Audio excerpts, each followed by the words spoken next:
नमस्कार। प्राइम समाचारमा स्वागत छ। म सरोज कोइराला। म सुषमा श्रेष्ठ। सुरु गरौँ अहिलेसम्मका प्रमुख समाचारबाट।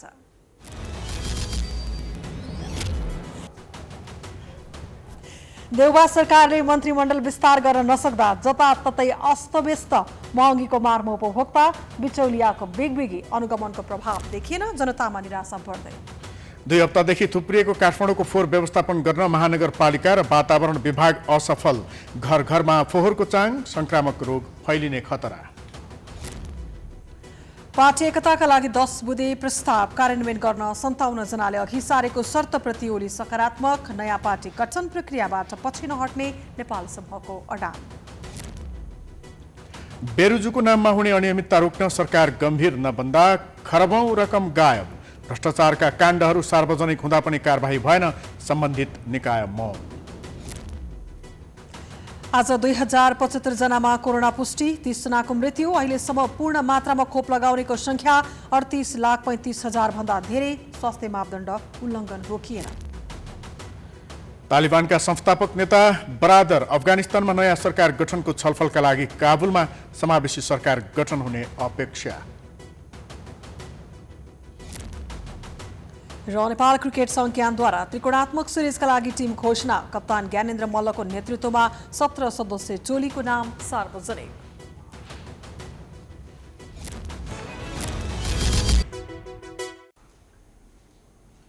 अब समाचार विस्तारमा। गत असार 29 गते प्रधानमन्त्री नियुक्त भएका प्रधानमन्त्री शेरबहादुर देउवाले अझैसम्म पनि मन्त्री परिषद विस्तार गर्न सकेका छैनन्। गठबन्धनभित्रका दलहरूबीच महत्त्वपूर्ण मन्त्रालय लिने होडबाजी नै चलेको छ। सत्ता घटक दलका सांसदहरू बीच नै मन्त्री बन्ने तीव्र आकांक्षाका कारण हानाथाप चलिरहेको छ। देउवाले मन्त्री परिषद विस्तार गर्न नसक्दा महिनौदेखि धेरै मन्त्रालय नेतृत्वविहीन छन्। एक रिपोर्ट।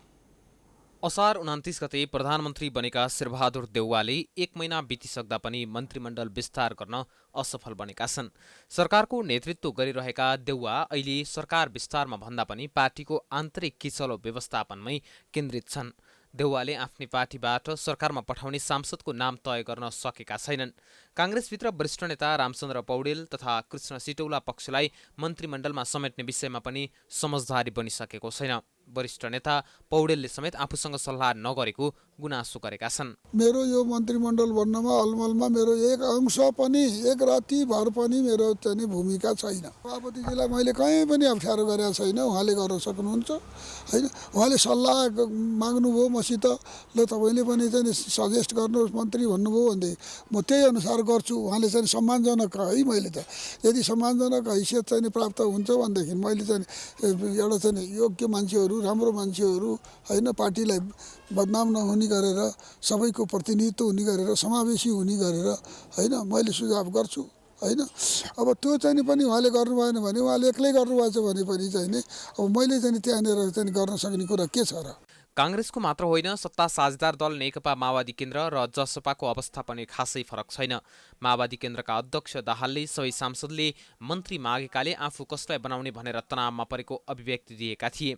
दाहालले मन्त्री बन्ने आकांक्षीको दबावलाई थेक्न सकिरहेका छैनन्। पार्टीभित्र मन्त्री बन्ने आकांक्षी धेरै हुँदा मन्त्री छान्न सकस परेको देखिन्छ। तर माओवादीका नेताहरू भने प्रधानमन्त्री देउवाले नै माओवादी केन्द्रलाई कुन कुन मन्त्रालय दिने टुङ्गो नलगाएका कारण नाम दिन ढिलाइ भएको बताउँछन्। प्रधानमन्त्रीज्यूले दलहरूलाई सिट बाँडफाँड गरेर पठाउनुहुन्छ, त्यो अनुसारको चाहिँ पठाउनका लागि, सिफारिस गर्नका लागि नेकपा माओवादीमा कुनै समस्या छैन।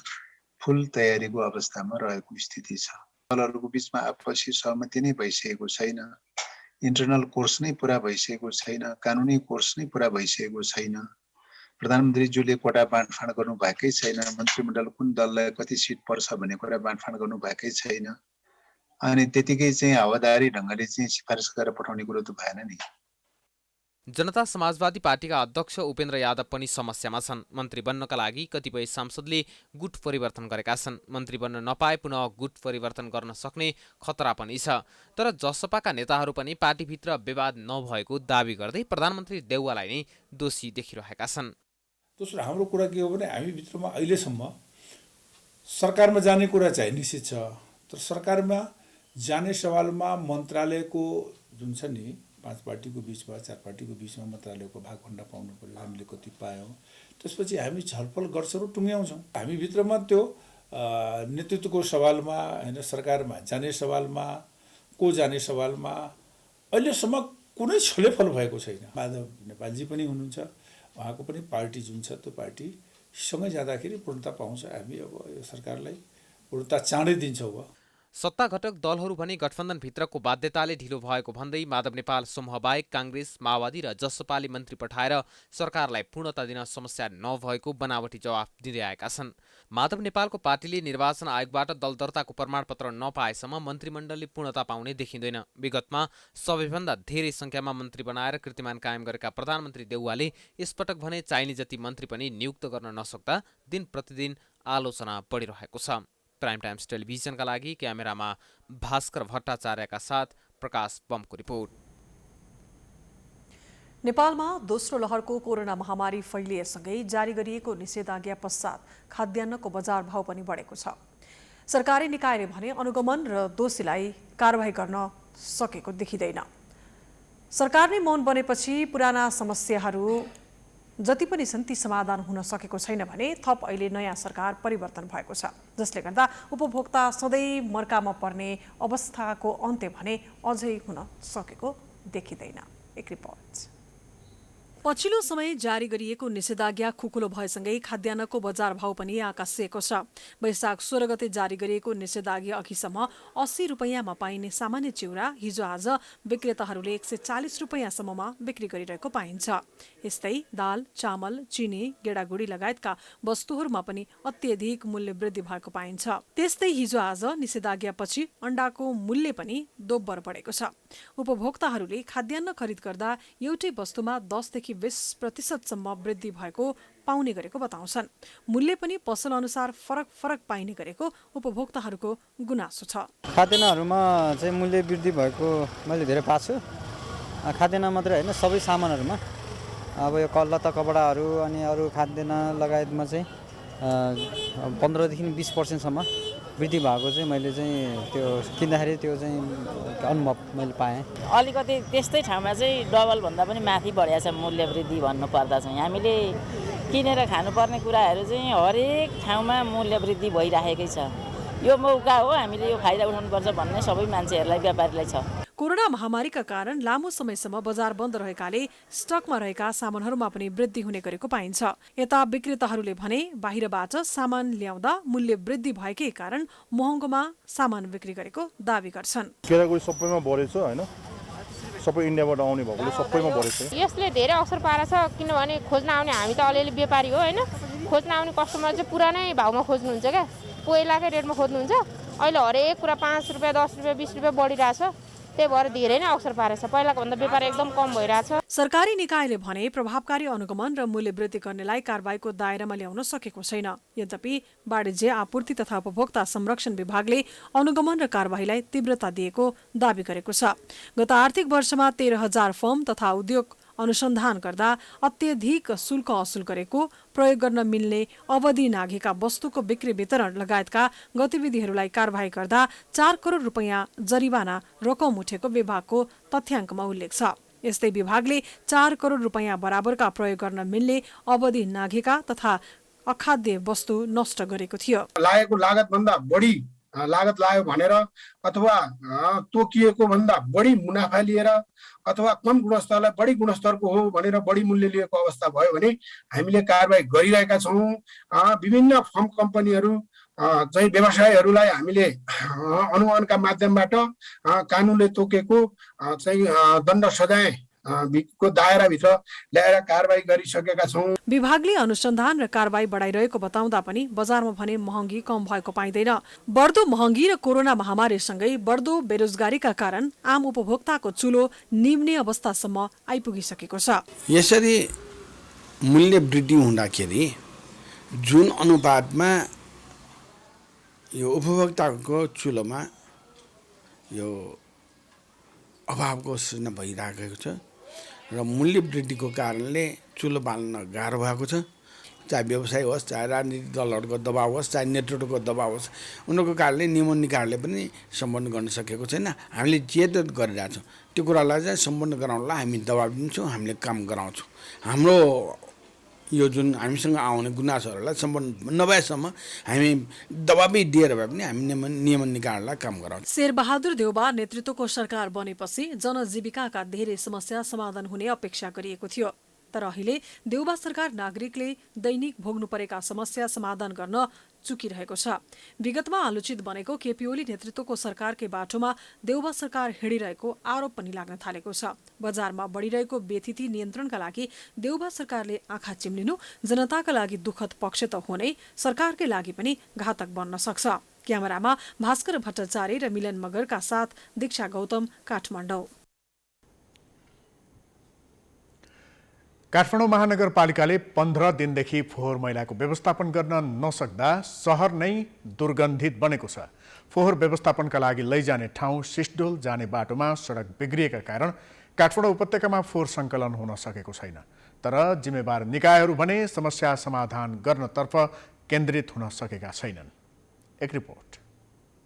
सामान्य अवस्थामा फोहोर लिएर दैनिक जसो 200 वटा ट्रेपर सिस्टोल जाने गर्दथे। तर पछिल्ला दिन बल्ल तल्ल 25 देखि 50 जति ट्रेपरले फोहोर लैजाने गरेका छन्। अहिले काठमाडौँ उपत्यकामा दैनिक 100 टन भन्दा बढी फोहोर थुप्रिने गरेको छ। दैनिक यति धेरै फोहोर बढ्दै जाँदा उपत्यका नै फोहोरको डङ्गुरमा परिणत हुने अवस्था देखिएको छ। कोरोना महामारी संक्रमणको जोखिमका कारण नागरिकले अनेकौं शास्ति भोग्नु परेको छ। त्यसैमा सडकमा आवत जावत गर्ने मानिसहरूलाई निकै शास्ति भएको छ। घरमै फोहोर थुपाएर राख्न सम्भव भएन। यो फोहोर मान्छेले यो फोहोर पनि एक प्रकारको बाध्यता नै हो, किनकि घरमा फोहोर राखिराख्नु भन्दा होइन कमसेकम बाटोमा ल्याए गाडी आउला कि भन्ने आशमा त राखिन्छ होइन।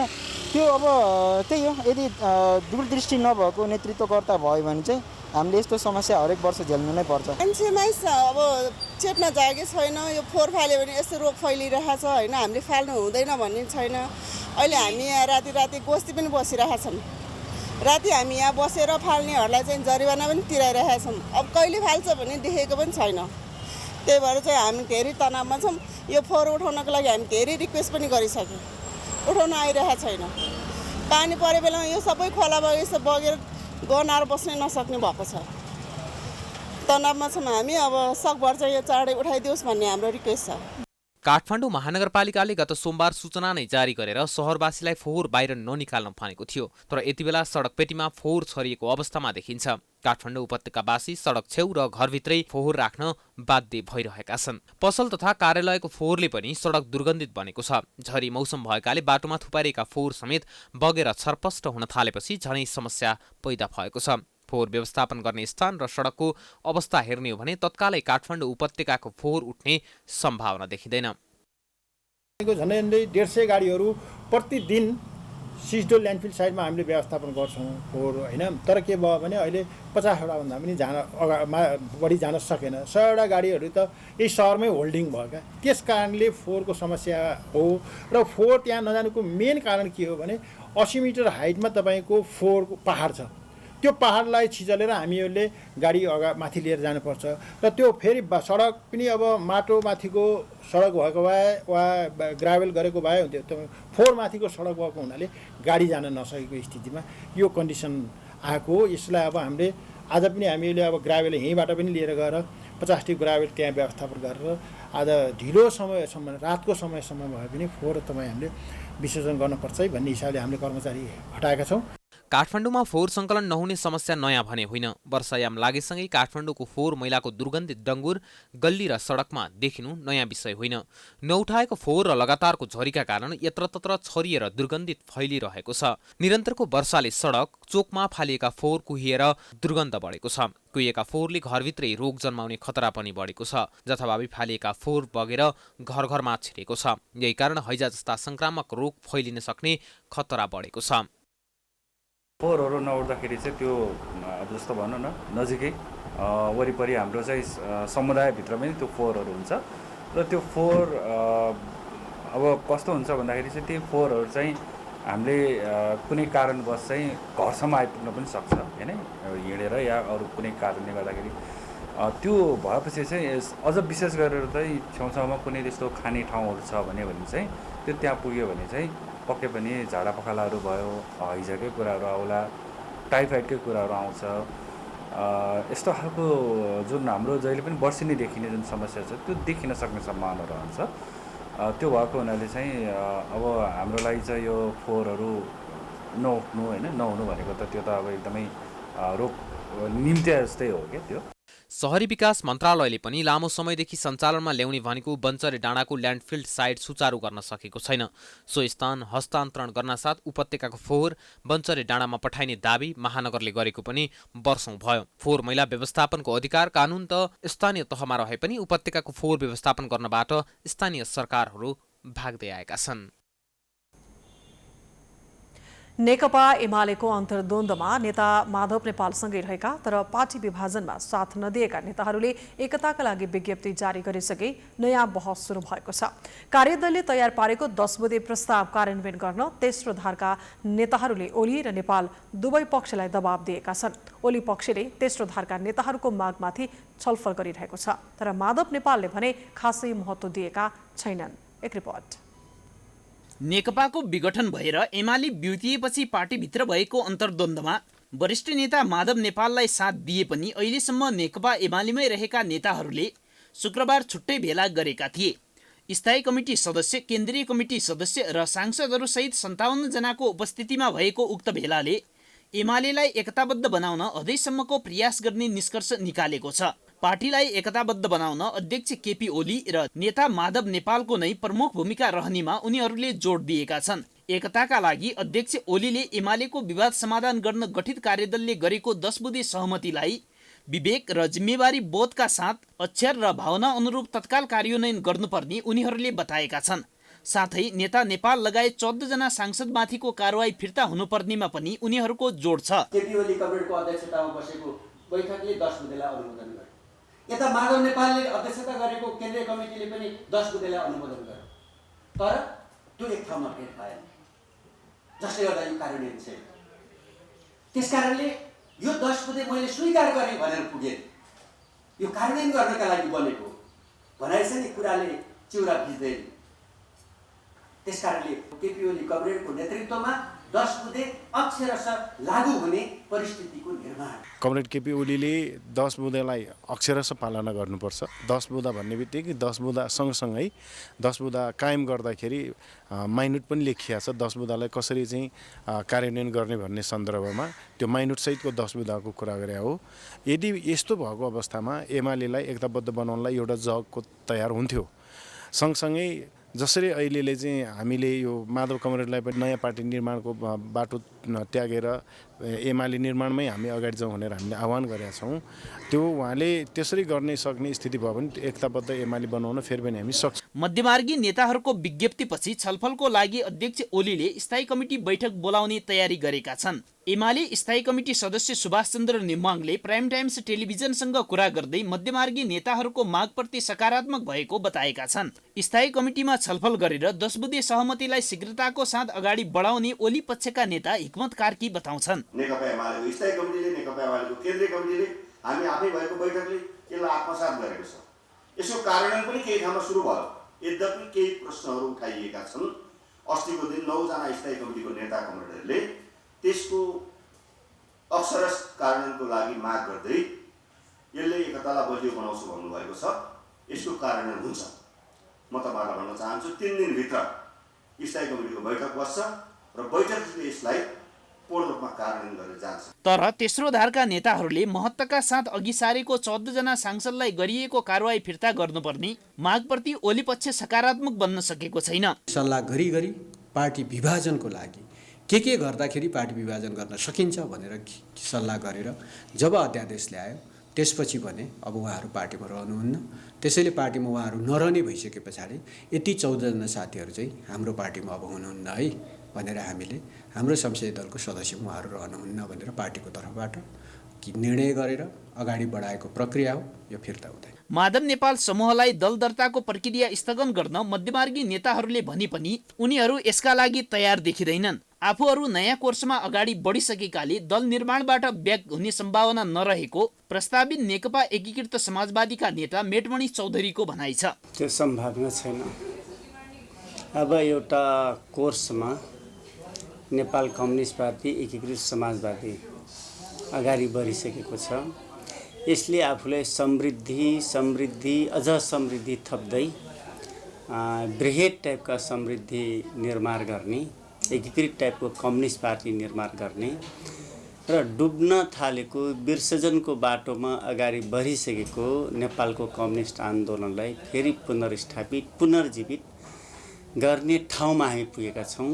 त्यसैले यो सम्भावनाको 0% पनि सम्भव छैन। तेस्रो धारमा रहेर दुवै पक्षलाई एकताको लागि दबाब दिनेहरूमा यसअघि नेपाल निकट भनेर चिनिएका उपाध्यक्षहरू अष्टलक्ष्मी साक्य, भीम रावल, युवराज गेवाली, उपमहासचिव घनश्याम भुषाल, सचिवहरू गोकर्ण विष्ट, योगेश भट्टराई, भीम आचार्य, स्थायी कमिटी सदस्यहरू सुरेन्द्र पाण्डे र रघुजी पन्त रहेका छन्।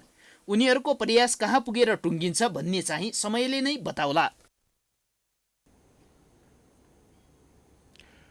नेकपा एमालेको केपी ओली निकट तेस्रो धारमा रहेका र माधव नेपालको नयाँ पार्टीमा गएका 3 जना नेताहरूले आफ्नै पक्षको वकालत गरेका छन्। रिपोर्टर्स क्लबले आज गरेको साक्षात्कारमा उपस्थित भएका 3 थरी नेताहरूले एक अर्कालाई आरोप लगाउनेदेखि एकताको पक्षसम्मका धारणा राखेका छन्। माधव नेपालको नेतृत्वमा निर्वाचन आयोगमा दल दर्ताको निवेदन दिएको नेकपा एकीकृत समाजवादीका केन्द्रीय सदस्य तथा प्रतिनिधि सभा सदस्य मेटमणि चौधरीले केपी ओलीले एमालेलाई विसर्जनको बाटोमा लगेका कारण आफूहरू बाध्य भएर नयाँ दल दर्ता गर्न पुगेको स्पष्ट पारेका छन्।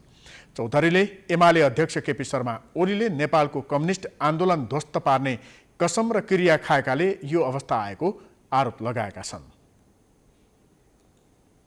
जसले नेकपा एमालेलाई संलग्न राख्नको लागि अनेक पहल प्रयास प्रयत्न गर्न पनि नेकपा एमालेलाई 75 जेठ 2 गते फर्काउने कुरामा सबै खालका त्याग र तपस्या गर्ने तयार हुँदा पनि कुनै पनि उपाय नलागेपछि, कुनै पनि प्रकारको कम्प्रोमाइज नभएपछि नेकपा एमालेलाई विखण्डन गर्नै पर्ने एक खालका कसम खाएर गइसकेपछि हामी नेपाल कम्युनिस्ट पार्टी एकीकृत समाजवादी पार्टी निर्माण गरेका छौँ। एकता पक्षधर समूहमा रहेका नेता ठाकुर गैरेले एकता सम्भव भएको भन्दै यसका लागि अध्यक्ष केपी शर्मा ओली र माधव नेपाल सच्चिनुपर्ने बताए। राष्ट्रिय एकता, अखण्डता, सार्वभौमिकताको रक्षा, संविधानको कार्यान्वयन लगायतका लागि पनि एमालेको एकता अनिवार्य भएको गैरेले बताए। हाम्रो स्वाभिमानको रक्षा गर्नको लागि कम्युनिस्ट पार्टीको एकता अपरिहार्य आवश्यक छ। यो अरू कसैबाट सम्भव छैन। लोकतन्त्रको रक्षा र यसको प्रत्याभूति, कानुनी राज्य, पारदर्शिता, विधिको शासन, संविधानको रक्षा र कार्यान्वयन, यसको लागि नेकपा एमालेको एकता अपरिहार्य कुरा छ। त्यसैगरी प्रदेश नम्बर 1 का आन्तरिक मामिला मन्त्री तथा नेकपा एमालेका नेता हिक्मत कार्कीले पार्टी एकताका लागि 10 बुँदे सहमतिलाई पूर्ण रूपमा कार्यान्वयन गर्ने पक्षमा रहेको स्पष्ट पारेका छन्। नेकपा एमालेको स्थायी कमिटीले, नेकपा एमालेको केन्द्रीय कमिटीले हामी आफै भएको बैठकले यसलाई आत्मसात गरेको छ। यसको कार्यान्वयन पनि केही ठाउँमा सुरु भयो। यद्यपि केही प्रश्नहरू उठाइएका छन्। अस्तिको दिन 9 जना स्थायी कमिटीको नेता कमरेडहरूले त्यसको अक्षरश कार्यान्वयनको लागि माग गर्दै यसले एकतालाई बलियो बनाउँछु भन्नुभएको छ। यसको कार्यान्वयन हुन्छ। नेताहरूबीच फरक धारणा आइरहँदा एमालेको विवाद समाधानको सूत्र भने अझै फेला परेको छैन।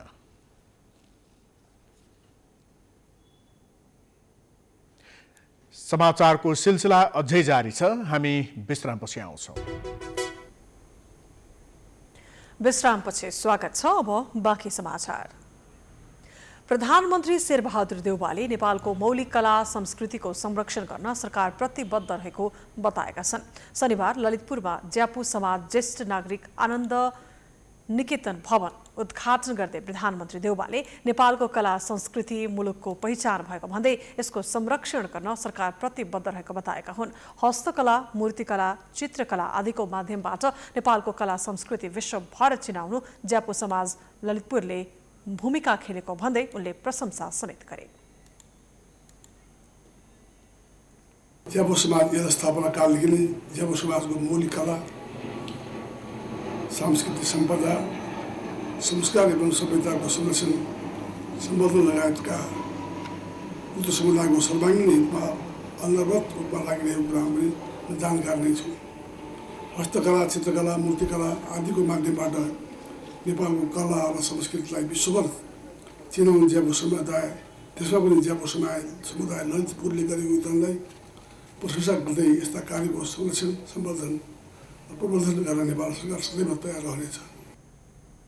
त्यस्तै नेपालका लागि भारतीय राजदूत विनय मोहन क्वात्राले नेपाल भारत सांस्कृतिक सम्बन्ध प्रगाढ रहेको बताए। उनले नेपाली जनता र नेपालका लागि भारतले सदैव सहकार्य गर्ने जिकिर गरे। The people and government of India, as I mentioned, remain committed to building our development partnership under one principle and with a clear motto. And the principle is which the Prime Minister of India has very eloquently put forward, which is Sabka Saath, Sabka Vikas, Sabka Vishwas. And the motto is neighborhood first. And in the neighborhood first, Nepal is among our topmost priority in terms of building development partnership. त्यस्तै गृहमन्त्री बालकृष्ण खाँडले बागमती प्रदेशका मुख्यमन्त्री अष्टलक्ष्मी साक्य, माओवादी नेत्री पम्फा भुसाल लगायतले पनि नेपालको संस्कृति जगेर्नामा ज्यापु समाजले खेलेको भूमिकाको चर्चा गरेका थिए। ज्यापु समाजले ललितपुरको बागडोलमा 113 रोपनी जग्गामा 110 शैय्याको सुविधायुक्त ज्येष्ठ नागरिक आनन्द निकेतन भवन निर्माण गरेको हो। भवन निर्माणका लागि भारतीय दूतावास, ललितपुर महानगरपालिका, बागमती प्रदेश लगायतले सहयोग गरेका थिए।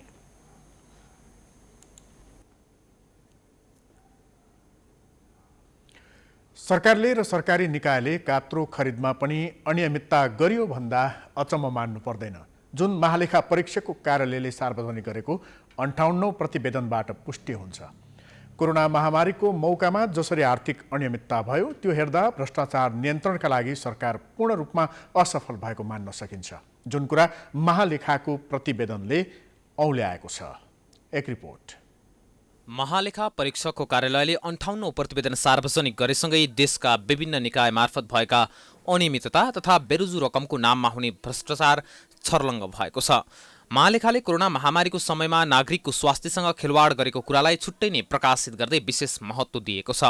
स्वास्थ्य सामग्री खरिदका विषयदेखि संक्रमितको उपचारमा प्रयोग हुने औषधिको गुणस्तरको विषयलाई महालेखाले उल्लेख गरेको छ। कोरोना नियन्त्रण तथा न्यूनीकरणको लागि खर्च भएको रकममा आर्थिक सर्वेक्षणमा उल्लेख भएको र महालेखाले पाएको तथ्याङ्कमा नै फरक बनाएको छ।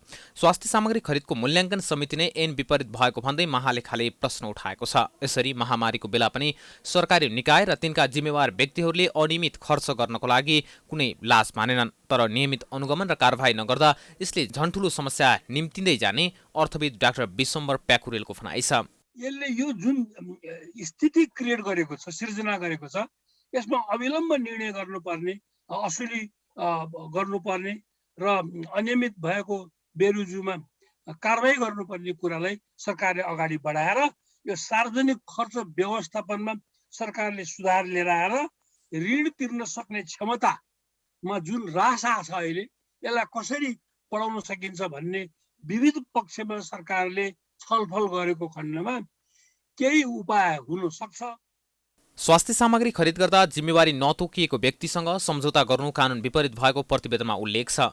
ओम्नी ग्रुपले ल्याएको सामान प्राविधिक परीक्षण समेत नगरी प्रयोग गरेको पाइएको महालेखाले जनाएको छ।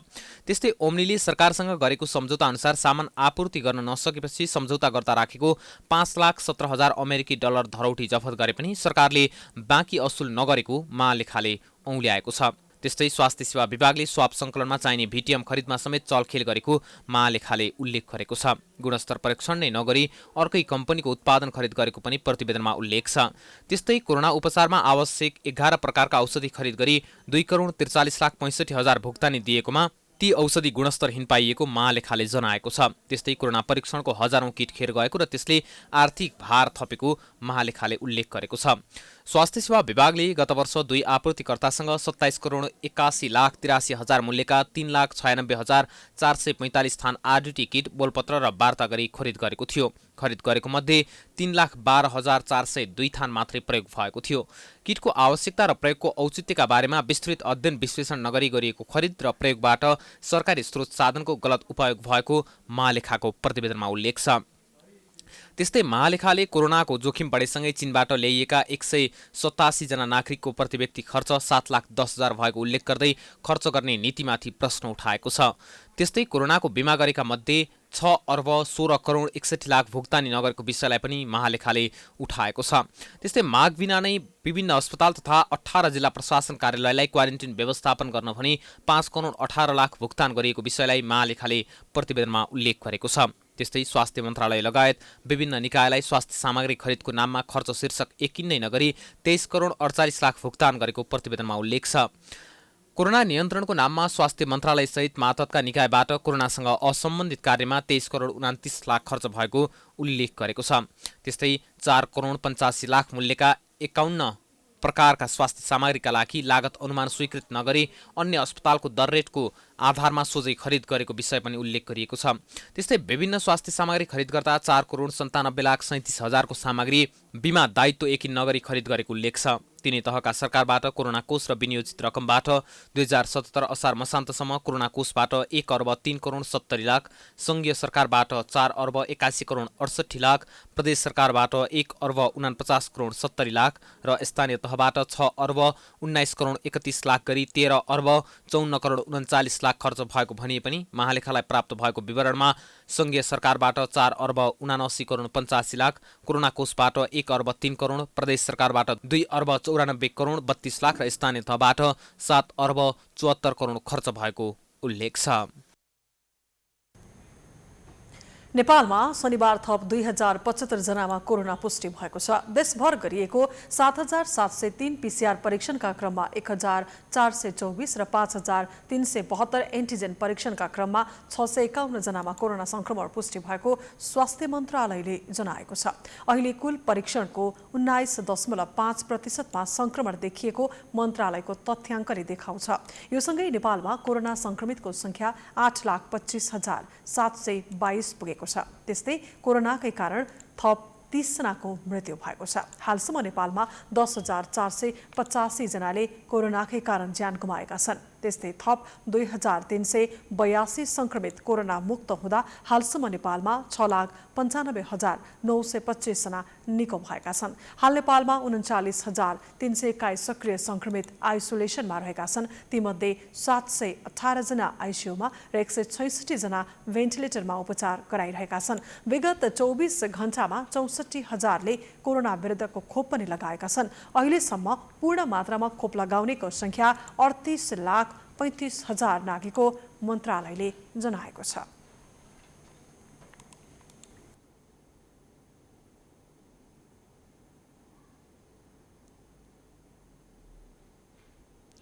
सरकारले 18 वर्ष माथिका कक्षा 12 विश्वविद्यालय तहका विद्यार्थीहरूलाई तथा 40 वर्ष माथिका नागरिकका लागि खोप दिन निर्देशन दिएसँगै सुरु भएको खोप अभियान अस्तव्यस्त देखिएको छ।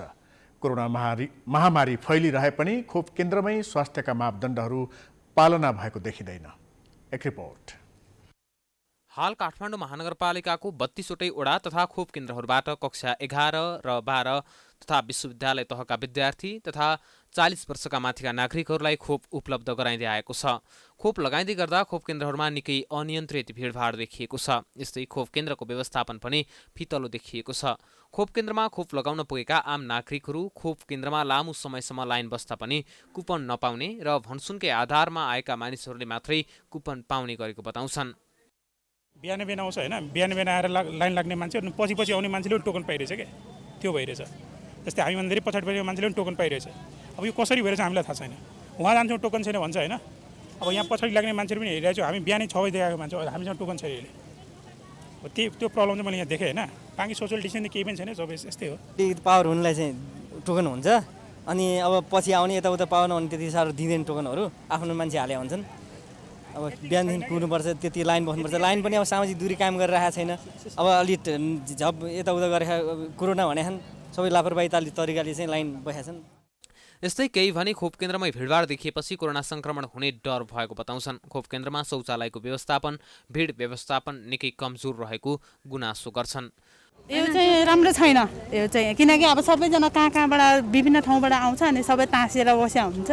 अनि बाहिर पनि अब त्यो टोकन लिने बेलामा पनि हामी सबै जोडेर बसेको थियौँ नि त, त्यत्रो भिड थियो।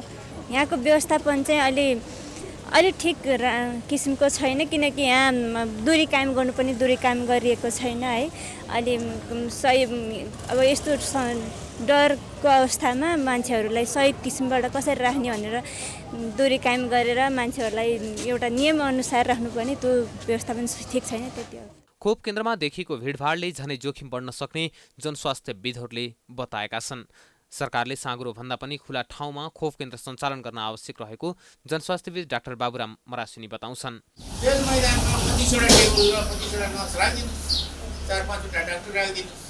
भनेपछि तपाईँले एकैचोटि 25जनालाई खोप लगाउन सक्नुहुन्छ, रेकर्ड पनि अनि कम्प्युटरकोवाला मान्छे राख्नुहोस् त्यो। कमसेकम 2 ठाउँ लाग्ने बित्तिकै वडा कार्यालयहरूको भिड गर्छ होइन, अनि त्यसपछि त्यो वडा कार्यालयको लगाउने काठमाडौँलाई अनि लगाइदिनुहोस् त्यसै। जनस्वास्थ्यविदहरूले खोप केन्द्रमा देखिएको भिडभाडका कारण खोप केन्द्रबाट नै तेस्रो लहर सुरु हुने सङ्केत देखिएको चेतावनी दिएका छन्। तर न त खोप लगाउन आउने नै सचेत देखिन्छन्, न त सरकार नै। खोपको बहानामा यस्तै भिडभाड बढ्दै जाने हो भने नेपालमा पनि छिटै तेस्रो लहर सुरु नहोला भन्न सकिन्न। प्राइम टाइम्स टेलिभिजनका लागि क्यामेरामा मिलन मगरका साथमा दीक्षा गौतमको रिपोर्ट। समाचारको सिलसिला जारी छ, हामी विश्रामपछि आउँछौँ। विश्रामपछि स्वागत छ। अब अन्तर्राष्ट्रिय समाचार।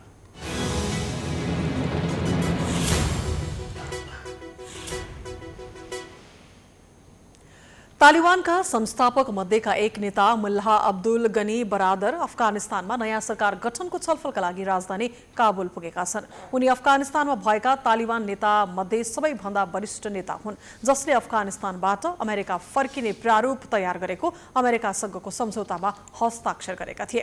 तालिबानले अफगानिस्तानमा समावेशी सरकार गठन गर्ने बाचा गरेको भए पनि यसबारे धेरै आशंका छ। तालिबानले सङ्कट व्यवस्थापनका लागि अशरफ घानीको पूर्ववर्ती सरकारसँग काम गरेका विज्ञहरूलाई ल्याउने बताएको छ। बरादर ती 4 नेता मध्येका एक हुन् जसले सन् 1994मा तालिबानको गठन गरेका थिए। सन् 2001 मा अमेरिकी नेतृत्वको गठबन्धन सेनाले तालिबानलाई सत्ताबाट हटाइदिए पश्चात उनी विदेशी सैन्य फौज विरुद्धको विद्रोहका नायक बनेका थिए। बरादर बाहेक कट्टरवादी धार हक्कानी नेटवर्कका नेता खलिल हक्कानी पनि यति बेला काबुलमा छन्। उनको नाम अमेरिका र संयुक्त राष्ट्रसङ्घ दुवैले तयार पारेको फरार आतंकवादीको सूचीमा छ। अफगानिस्तानमा तालिबानको नियन्त्रण कायम भएपछि उक्त समूहको उच्च नेतृत्वमा रहेका नेताहरू कतारबाट स्वदेश फर्किन थालेका थिए। स्वदेश फर्किने मध्ये कतिपय नेताहरूले कतारमा निर्वासित जीवन बिताइरहेका थिए।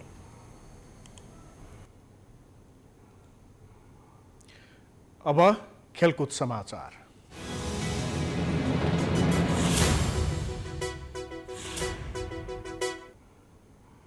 नेपाल क्रिकेट सङ्घ क्यानले आइसिसी विश्वकप क्रिकेट लिग 2 अन्तर्गत ओमान र अमेरिकासँगको त्रिकोणात्मक 1 दिवसीय सिरिजका लागि टिम घोषणा गरेको छ।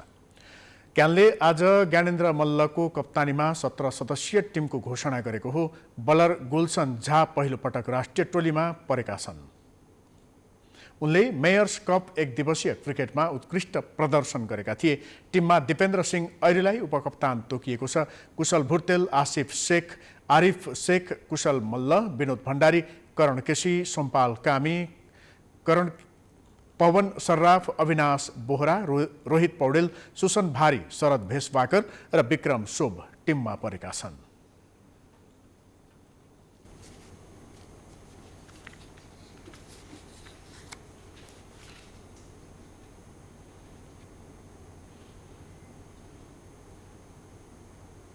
हामी समाचारको अन्त्यमा आइपुगेका छौँ। जाँदा जाँदै प्रमुख समाचार पुनः एकपटक। देउबा सरकारले मन्त्रीमण्डल विस्तार गर्न नसक्दा जताततै अस्तव्यस्त, महँगीको मारमा उपभोक्ता, बिचौलियाको बिगबिगी, अनुगमनको प्रभाव देखिएन, जनतामा निराशा बढ्दै। 2 हप्तादेखि थुप्रिएको काठमाडौँको फोहोर व्यवस्थापन गर्न महानगरपालिका र वातावरण विभाग असफल। घर घरमा फोहोरको चाङ, संक्रामक रोग फैलिने खतरा। पार्टी एकताका लागि 10 बुँदे प्रस्ताव कार्यान्वयन गर्न 57 जनाले अघि सारेको शर्तप्रति ओली सकारात्मक। नयाँ पार्टी गठन प्रक्रियाबाट पछि नहट्ने नेपाल समूहको अडान। बेरोजुको नाममा हुने अनियमितता रोक्न सरकार गम्भीर नबन्दा खर्बौं रकम गायब। भ्रष्टाचारका काण्डहरू सार्वजनिक हुँदा पनि कारबाही भएन, सम्बन्धित निकाय मौन। आज 2075 जनामा कोरोना पुष्टि, 30 जनाको मृत्यु। अहिलेसम्म पूर्ण मात्रामा खोप लगाउनेको संख्या 38,35,000 भन्दा धेरै। स्वास्थ्य मापदण्ड उल्लङ्घन रोकिएन। तालिबानका संस्थापक नेता बरादर अफगानिस्तानमा नयाँ सरकार गठनको छलफलका लागि काबुलमा समावेशी सरकार गठन हुने अपेक्षा। र नेपाल क्रिकेट संघ क्यानद्वारा त्रिकोणात्मक सिरिजका लागि टिम घोषणा। कप्तान ज्ञानेन्द्र मल्लको नेतृत्वमा 17 सदस्यीय टोलीको नाम सार्वजनिक।